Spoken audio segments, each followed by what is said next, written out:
Et oui, c'est notre sujet d'entrevue, le président américain Donald Trump, qui consultera des médecins donc aujourd'hui pour un bilan médical dentaire, ce que la Maison-Blanche décrit comme un examen physique annuel. Le docteur Julien Cavanagh, professeur assistant de neurologie à l'Université Emory à Atlanta, est avec nous.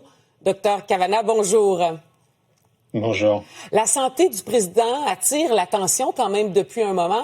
Est-ce que, d'après vous, l'homme de 80 ans, le mois prochain, semble moins en forme? Oui, je crois que ça se voit. Il va avoir 80 ans. C'est quand même tout à fait normal de décliner un peu à cet âge-là. On voit qu'il a eu plusieurs problèmes de santé qui ont été documentés dans la littérature médicale officielle de ses examens précédents. Une insuffisance veineuse chronique, on lui voit ses hématomes sur les mains, sur les poignets, et puis on l'a vu beaucoup de fois s'endormir pendant des réunions de cabinet qui sont pourtant des réunions très importantes.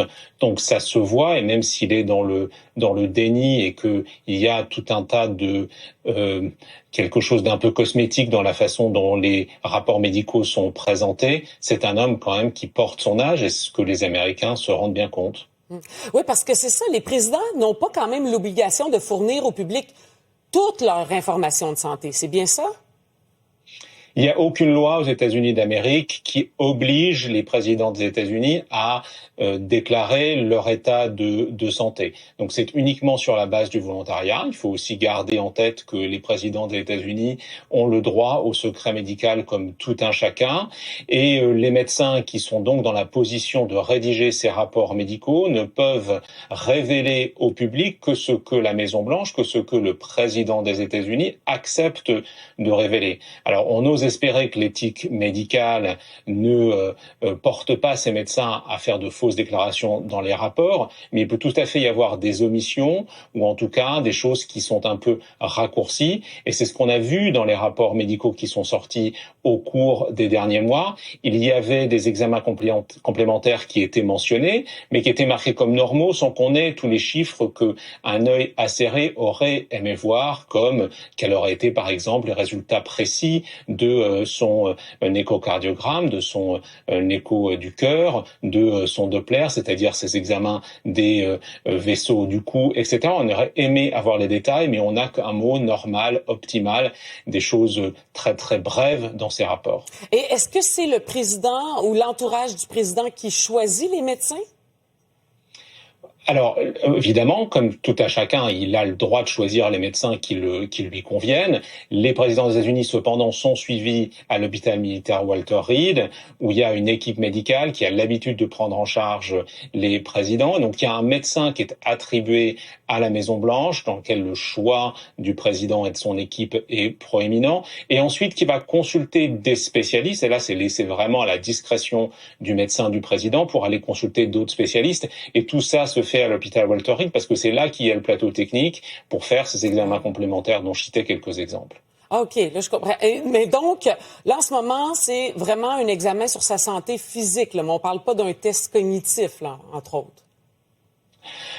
Alors, on ne sait pas. C'est-à-dire qu'on sait qu'il va faire un examen annuel, mais c'est un examen annuel qui a déjà eu lieu 3 fois en 1 an et demi. Donc, ça fait quand même un peu plus qu'un examen annuel, même si il a déjà dit que il souhaitait faire ces examens plus fréquemment pour rassurer le public. Dans une interview à New York Magazine d'il y a quelques semaines, il faisait l'annonce qu'il allait chez le médecin plus souvent que ce qu'il souhaitait pour rassurer justement le public et faire taire les rumeurs. Tout ce qu'on sait aujourd'hui, c'est qu'il va à l'hôpital Walter Reed pour faire des examens de santé et des examens dentaires, mais peut-être qu'un examen neurologique aura lieu. Et encore une fois, les consultants, c'est-à-dire les médecins spécialistes qui sont choisis et consultés par l'équipe principale du président, ça, on ne le sait pas. C'est parfois mentionné dans les rapports, mais pas toujours. OK, parfait. J'aimerais revenir sur Joe Biden. Est-ce qu'on peut imaginer donc que son équipe avait caché des informations? Alors, c'est tout à fait possible. Vos confrères de New York Times avaient quand même remarqué que plusieurs de mes confrères neurologues étaient venus à la Maison-Blanche au cours du mandat de Joe Biden. Donc, ça pose effectivement question. Encore une fois, je pense que ça n'est pas propre à Donald Trump d'avoir caché des choses sur sa santé. Et donc Joe Biden a, comme d'autres présidents avant lui, pas fait forcément preuve de la plus grande transparence par rapport à son état de santé. Donc je ne serais pas surpris que beaucoup de choses aient été cachées et en tout cas par omission dans les rapports de santé du président Biden, comme sans doute ce qui se passe pour le président Trump. L'histoire nous dira peut-être dans le futur s'il y a des informations qui existaient, qui étaient venues à la connaissance de l'équipe de Joe Biden sur son état réel de santé. Au jour d'aujourd'hui, on ne le sait pas. Et en terminant une quinzaine de secondes, je suis curieuse, les ecchymoses dont vous parliez sur les mains là, de Donald Trump, ça attire l'attention, mais ça peut être dû à quoi? Alors, il prend de l'aspirine tous les jours, qui est effectivement un anti-plaquettaire, qui va rendre la capacité de l'organisme à éviter ce genre d'hématome plus difficile. Et donc, ce qu'il dit, c'est qu'il se cogne régulièrement, qu'il a ses compressions sur les mains en serrant toutes les mains qu'il serre dans ses fonctions.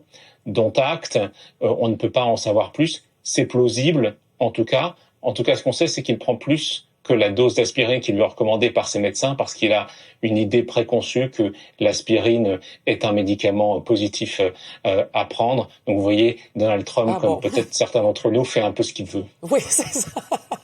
Bon. Docteur Julien Cavanagh, toujours un plaisir. À bientôt. À bientôt. Et toujours aux États-Unis,